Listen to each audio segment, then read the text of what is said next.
Hi guys, welcome back to Digital Diary. This is me Maryum Ali, and today I'll be showing you that how I crumb coated and filled this beautiful cake I made. So here's the stuff you'll be needing. You'll be needing a scraper, piping bags, a round nozzle, an offset spatula and a regular spatula. I totally forgot to mention that you'll be needing a turntable and a cake board as well.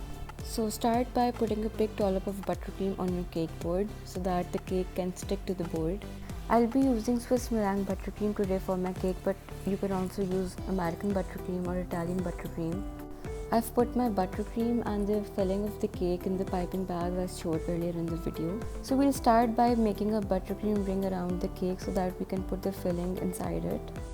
Now that I've made the ring of buttercream around my cake, I'll be putting my Nutella ganache filling inside it, but you can use any filling you want. Make sure to fill the cake generously. Now I'll be smoothing my filling with an offset spatula.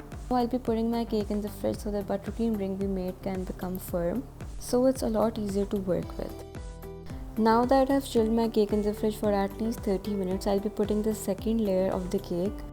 Now all you have to do is repeat the steps I told earlier in the video until all the layers of the cakes has been stacked.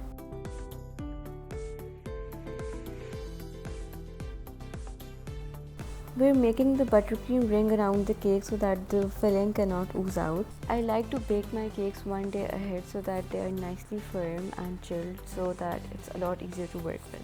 After stacking all the layers of the cake, fill any gaps you see and smooth it out.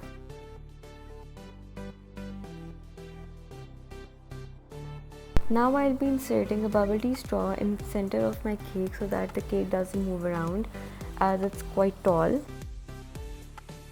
Now take a big dollop of buttercream and start by putting it around the cake very gently as you don't want to ruin the cake.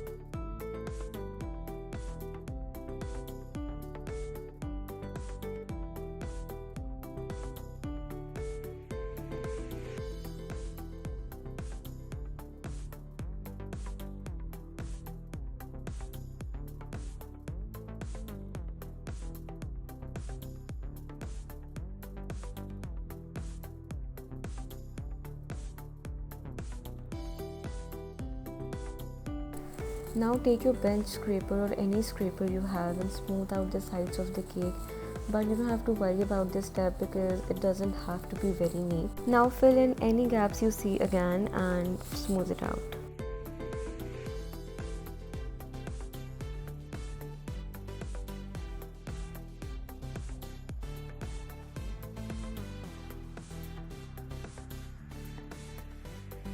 Smooth out the edges of the cake as shown in the video, and again you don't have to be very neat at this point because we'll be putting a final layer of buttercream after that.